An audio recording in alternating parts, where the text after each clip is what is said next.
Bismillahirrahmanirrahim. Assalamualaikum warahmatullahi ta'ala wabarakatuh. Alhamdulillah, wassalatu wassalamu ala rasulillah, la hawla wa la quwata illa billahil aliyil azim. Pemirsa Al-Jabar 17 TV yang dimuliakan Allah subhanahu wa ta'ala, alhamdulillah kita bisa berjumpa kembali di channel ini guna untuk syiar ilmu, cari ilmu di SMK Al-Jabar Ciledug, Kabupaten Cirebon. Bersama saya Muhammad Sabiq Ali, selaku guru pendidikan agama Islam di SMK Al-Jabar Ciledug. Pemirsa Al-Jabar 17 TV yang dimuliakan Allah subhanahu wa ta'ala, suatu hari Nabi Muhammad Rasulullah Sallallahu Alaihi Wasallam pernah bertanya kepada iblis dua pertanyaan. Pertanyaan yang pertama yaitu tentang siapa saja musuh-musuh iblis, musuh-musuhnya iblis. Dan pertanyaan kedua, siapa saja teman yang akan menjadi teman-temannya iblis. Pertanyaan yang pertama yang diajukan oleh Rasulullah SAW kepada iblis, wahai iblis, siapakah di antara umat-umatku yang akan menjadi musuh-musuhmu? Kemudian iblis menjawab, ada 15 wahai Rasulullah. Siapa saja orang-orang yang 15 tersebut? Kemudian iblis menjawab, yang pertama, anta ya Muhammad, engkau yang pertama Muhammad SAW. Kemudian yang kedua yaitu pemimpin yang adil. Yang ketiga, orang kaya yang tidak sombong. Dan yang keempat, pedagang yang jujur. Yang kelima, orang yang alim, yang rendah hati. Yang keenam, seorang mukmin yang selalu menasihati saudaranya. Kemudian yang ketujuh, mukmin yang selalu bersedekah. Serta yang kedelapan, mukmin yang selalu berhati-hati terhadap barang yang syubhat, barang yang haram. Yang kesembilan, orang-orang yang selalu memberikan manfaat bagi orang yang lain. Dan yang kesepuluh, orang-orang yang benar-benar bertaubat. Serta yang ke-11 yaitu pencinta Al-Quran yang selalu membaca dan mengamalkannya. Selanjutnya yang ke-12, orang mukmin yang selalu sholat tengah malam. Dan insya Allah kita akan bahas satu persatu dari penjelasan musuh-musuh iblis yang diajukan, yang dipertanyakan oleh Rasulullah SAW kepada iblis tersebut. Pertanyaan yang pertama atau jawaban dari iblis ini, yang pertama, siapakah yang akan menjadi musuhmu wahai iblis dari golongan umatku? Yang pertama yaitu anta Muhammad, yaitu engkau ya Muhammad. Mengapa Nabi Muhammad atau Rasulullah SAW dijadikan orang pertama yang menjadi musuh iblis? Secara logika, Nabi Muhammad SAW itu adalah Nabi terakhir, Rasul terakhir, dan juga membawakan rahmat bagi seluruh alam. Ini dari status kenabian atau kerasulan. Dan yang kedua, alasan yang kedua yaitu dari segi dakwah dibandingkan dengan nabi-nabi terdahulu. Ya, segi dakwah bahwa Rasulullah SAW dalam berdakwah ya itu berbeda dengan nabi-nabi sebelumnya. Jikalau nabi-nabi sebelumnya atau rasul-rasul sebelumnya yang diutus oleh Allah, ya salah satu contohnya misalnya Nabi Musa alaihi salam. Nabi Musa berdakwah, wahai umat, ini agama, umat membangkang. Dan Nabi Musa langsung berdoa kepada Allah untuk menurunkan azab. Maka dalam suatu kisah, dalam satu sejarah, ya, Raja Fir'aun beserta umat-umat Nabi Musa yang membangkang ditenggelamkan di tengah-tengah lautan merah. Kemudian Nabi Nuh alaihissalam berdakwah, wahai umat, ini agama. Kemudian umat membangkang, langsung diturunkan oleh Allah azab yang sangat besar, yaitu berupa banjir bandang, hujan lebat, dan semuanya ditenggelamkan di tengah-tengah banjir tersebut oleh Allah Subhanahu wa taala. Akan tetapi Nabi kita, Nabi terakhir Rasulullah SAW, Allah mengatakan bahwa selama engkau Muhammad berada di tengah-tengah mereka, maka azabku tidak akan diturunkan. Ini berbeda dengan nabi-nabi sebelumnya. Sebagaimana jahat atau bencinya, ya, umat Nabi Muhammad, ya, pada waktu itu, selama Nabi Muhammad, selama beliau masih ada di tengah-tengah mereka, Allah tidak akan pernah menurunkan azab. Tidak ada dalam sejarah dalam catatan sejarah manapun, ketika beliau masih hidup sampai beliau wafatnya, itu tidak pernah ada azab turun di tengah-tengah umatnya Nabi Muhammad SAW. Ya, mengapa? Ya, bahkan suatu hari malaikat Jibril pernah sangat geram sekali dengan keadaan umat yang begitu membangkangnya, yang begitu memusuhinya. Ya, apa jawaban Rasulullah SAW pada waktu itu? Biarkan saja wahai Jibril, mereka belum tahu, mereka belum mendapatkan hidayah. Bahkan beliau mendoakan supaya mereka yang membangkang tersebut itu untuk mendapatkan hidayah. Itulah segi dari dakwah, ya.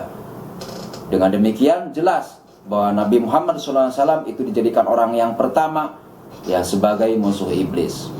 Kemudian yang kedua, yaitu musuh iblis yang dijadikan musuh iblis, ya, yaitu pemimpin yang adil. Siapa itu pemimpin dan apa yang disebutkan adil? Secara bahasa atau secara umum, yang namanya adil itu adalah at-tawasut bainal amroini, ya, mengambil, ya, jalan tengah dalam menghadapi dua perkara yang dihadapi, ya. Biasanya tidak berat ke kiri dan juga tidak berat ke kanan, ya. Orang yang selalu bisa melaksanakan tanggung jawabnya, tidak hanya mengharapkan atau mendapatkan haknya, akan tetapi selalu juga, ya, melaksanakan tanggung jawabnya, itu juga disebut adil. Lalu siapa pemimpin? Ya, setiap kita pemimpin, ya, dan bergantung apa yang kita pimpin, ya. Nanti seorang pemimpin, ya, akan dimintakan pertanggungjawabannya atas apa yang dipimpinnya ketika di dunia, ya. Jadi secara pribadi, secara perorangan, kita ini adalah pemimpin, ya. Kita, nih, bagi siswa Al-Jabar, kalian sebagai seorang pelajar juga termasuknya sebagai pemimpin. Pimpin diri kalian sendiri, ya. Kepala sekolah, guru, ya, karyawan, itu semuanya mempunyai, ya, sifat kepemimpinan yang memang nanti akan dipertanggungjawabkan apa yang kita pimpin. Seorang ayah, seorang suami, itu seorang pemimpin di rumah tangganya. Bagaimana, ya, sebuah keluarga yang dipimpinnya, apakah akan menjerumuskannya ke dalam neraka? Apakah akan menjerumuskannya keluarga tersebut ke dalam surga? Tergantung bagaimana cara memimpin kita dalam sebuah keluarga seorang ayah tersebut. Nah, begitu juga pejabat, ya, Bapak Kuwu, Pak Camat, Bupati, Gubernur, Presiden, itu seorang pemimpin. Nanti akan dipertanggungjawabkan atas apa yang dipimpinnya, bagaimana cara memimpinnya, apakah sesuai dengan yang diridhoi Allah atau tidak. Nah, Maka pertanyaannya, sebenarnya kita ini seperti apa sih pemimpin yang ideal itu, ya? Yang memang tadi disebutkan bahwa pemimpin yang adil itu seperti apa, ya? Dan memang kita ini harus adil kepada siapa saja sih? Nah, maka pertanyaan ini, ya, bahwa adil, ya, setidaknya ada 3 yang harus kita berbuat adil. Yang pertama, adil kepada Allah, ya. Kemudian yang kedua, adil terhadap sesama. Dan yang ketiga, adil terhadap diri sendiri, ya. Yang pertama yaitu adil kepada Allah, ya. Pengertiannya bagaimana, ya? Jadi kita, ya, selain kita mengharapkan hak dari Allah, yaitu berupa pahala, berupa rezeki, kita juga harus bisa, ya, melaksanakan tanggung jawab kita kepada Allah Subhanahu wa taala, ya. Contohnya apa? Misalkan di dalam hal ibadah sholat, ya. Misalkan kita sore hari ini, ya, misalkan sedang enak-enaknya main PS, ya. Kemudian terdengar suara azan asar, berhenti sebentar untuk melaksanakan sholat asar. Nah, itu namanya adil kepada Allah. Nah, kemudian yang kedua, adil terhadap sesama. Terhadap sesama itu dalam arti, ya, terhadap orang tua, terhadap tetangga, terhadap teman, ya, terhadap alam. Nah, ini harus adil kepada sesama alam, ya, sesama makhluk lah begitu. Nah, biasanya orang-orang sekarang itu kan tidak adil terhadap alam. Apa contohnya? Buang sampah sembarangan, ya. Kemudian hutan ditebangan secara liar. Maka kalau misalnya terjadi hujan, akan terdampak erosi, banjir di mana-mana, yang memang akan berakibat kepada diri kita sendiri. Akibat apa? Akibat ketidakadilan kita kepada alam, kepada sesama.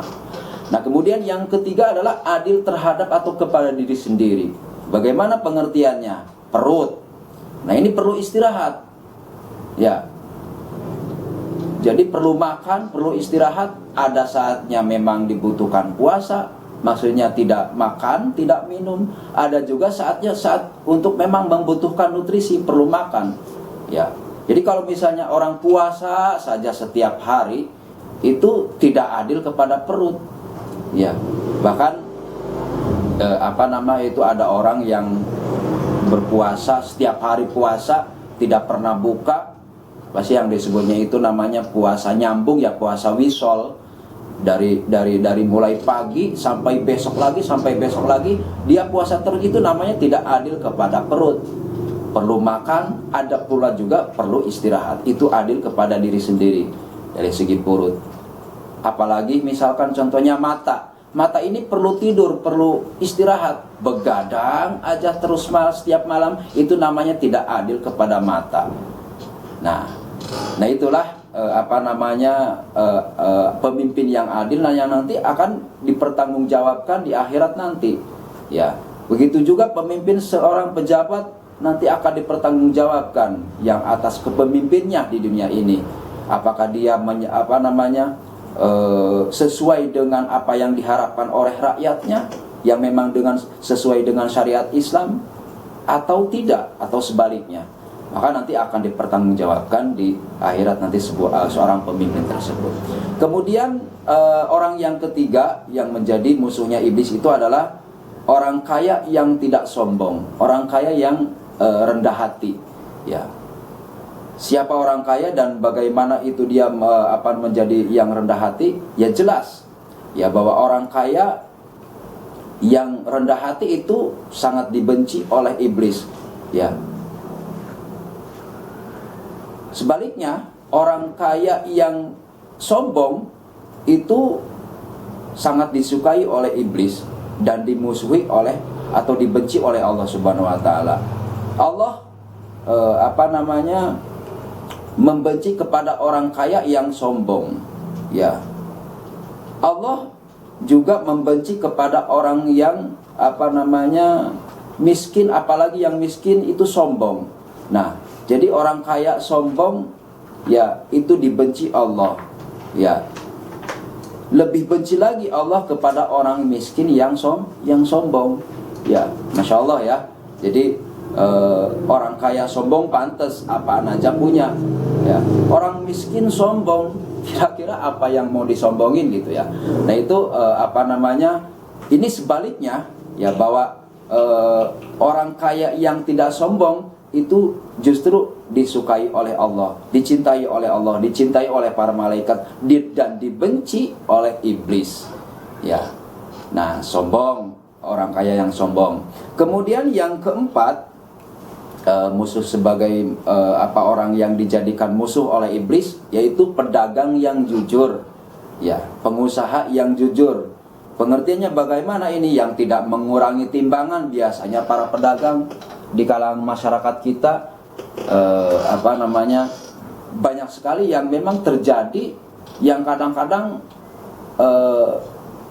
merugikan salah satu pihak, ya. Jadi timbangan yang kira-kira tidak seimbang, tidak sesuai takaran, atau barang-barang yang didagangkannya, yang dijualnya itu ya dicampur dengan barang-barang yang kelihatannya baik, padahal barang-barang tersebut ya tidak layak untuk dijual lah. Ya, kadang-kadang seperti itu. Jadi pedagang yang jujur itu sangat dibenci oleh iblis. Sebaliknya, pedagang yang suka curang, ya, pengusaha yang curang, ya, yang ngomong bahwa barang ini baik padahal dia jelek, atau barang yang jelek kemudian dicampur dengan barang yang baik supaya kelihatannya semuanya jadi baik, ya, itu sangat disukai oleh iblis, ya. Jadi kalau misalnya pedagang itu ya harus jujur, harus apa adanya, ya. Jadi sesuai dengan apa yang dikisahkan atau yang dilakukan oleh Nabi Muhammad SAW, beliau ketika berdagang bersama istri beliau yaitu Siti Khadijah, beliau tidak pernah mengatakan barang ini bagus atau bagaimana. Dia sesuai keadaan barang tersebut. Apabila barang tersebut ada cacatnya, beliau bilang bahwa barang itu ada cacatnya, ya. Dan juga beliau dari segi menawarkan harga tidak pernah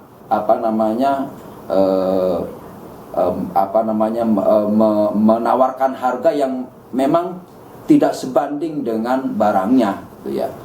Jadi barangnya memang standarnya harganya segitu, misal umpamanya 1.000, tetap harganya 1.000. Bahkan beliau hanya menawarkan lebihnya itu hanya sebagai upahnya saja. Ini harganya, misalkan kain ini harganya 10.000, ya. Maka beliau hanya mengatakan, boleh Anda yang mau membeli kain ini melebihin berapa saja asal saya punya upah. Itu yang dikatakan, yang dilakukan oleh beliau ketika berdagang bersama Siti Khadijah.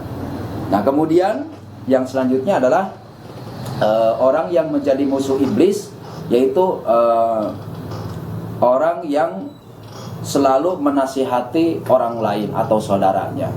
Ini kadang-kadang seperti itu, ya. Ada orang yang memang berbuat salah, ya. Kemudian ada orang lagi, ya, satu orang lagi yang menasihati. Itu iblis geram kepada orang tersebut. Ini orang lagi enak-enaknya main judi, dilarang lagi. Nah, itu orang iblis geram kalau jika ada orang seperti itu, ya. Dan kemudian kadang-kadang ya yang dinasihatinya juga ya harus tahu diri. Kadang-kadang ya ketidakseimbangan antara yang menasihati dengan yang dinasihati itu kadang-kadang ya itulah, ya. Akan tetapi yang jelas bahwa orang yang suka menasihati itu menjadi musuh iblis.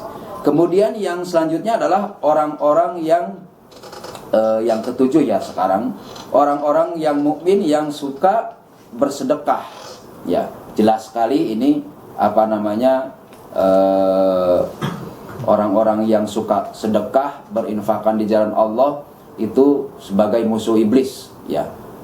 Kenapa? Karena ya orang yang bersedekah itu orang yang menginfakkan hartanya itu di jalan Allah, ya. bersedekah kepada fakir miskin, apalagi sedekahnya atau sodakohnya sodakoh jariah, yang memang sodakoh jariah ini sodakoh yang amal atau pahalanya terus mengalir sampai kapan? Sampai walaupun dia sudah mati, sampai selama-lamanya. Itu yang namanya sodakoh jariah. Nah, maka orang-orang yang suka bersodakoh jariah ini ya jelas dimusuhi oleh iblis. Kemudian yang kedelapan yaitu orang yang dijadikan musuh oleh iblis itu orang yang selalu bersuci atau menjaga kesucian dari wudhu, ya, baik dari wudhu ataupun dari hadas besar. Nah, ini menjadi musuh iblis, ya. Kenapa? Biasanya orang yang selalu terjaga dari wudhu ini jadi seperti sifatnya itu apik, ya, apik itu bersih, jadi selalu ingin bersih, selalu ingin terjaga dari kebersihan, ya. Dan memang mempunyai sifat-sifat kadang apik, misalkan kita selalu, biasanya orang-orang yang suka berwudu atau terjaga dari wudu ini apiknya misalkan di tengah keramaian, ya, mau tertempel atau menempel dengan wanita yang bukan mahramnya, kadang-kadang kita selalu hati-hati orang tersebut, ya. Ya, jadi ngerasa apik, ngerasa hati-hati dalam berbuat sesuatu yang memang yang diharamkan oleh Allah Subhanahu wa taala dalam hidup sehari-hari. Ya. Sebaliknya, orang yang kadang-kadang istilahnya yang memang sembrono atau tidak mau terjaga dari kesucian, ya, jangankan ketemu dengan perempuan mahram kita aja, ya biasanya orang tersebut yang nyosor sendiri, gitu ya. Nah, itu orang-orang yang selalu terjaga dari kesucian. Ya, orang-orang yang selalu terjaga dari kesucian, yang memang selalu hati-hati dalam berbuat, maka pantas bahwa orang tersebut menjadi musuh iblis. Ya, karena apa? Karena orang tersebut selalu hati-hati dalam berbuat kejelekan, berbuat yang memang dilarang oleh Allah Subhanahu wa taala, selalu merasa ingin dirinya itu selalu suci dalam hidupnya. Nah, mungkin itu baru 8, insya Allah akan kita lanjutkan pada pertemuan berikutnya, yang memang orang-orang yang menjadi musuh iblis, yang memang adalah sebagai pertanyaan Rasulullah SAW terhadap iblis, siapa saja dari golongan umatnya yang akan menjadi musuhnya. Itu saja pemirsa Al-Jabar 17 TV yang dimuliakan Allah. Mudah-mudahan apa yang disampaikan ada manfaatnya. Kiranya saya juga mohon maaf atas segala kekurangannya. Wassalamualaikum warahmatullahi wabarakatuh. Jangan lupa komen dan subscribe-nya.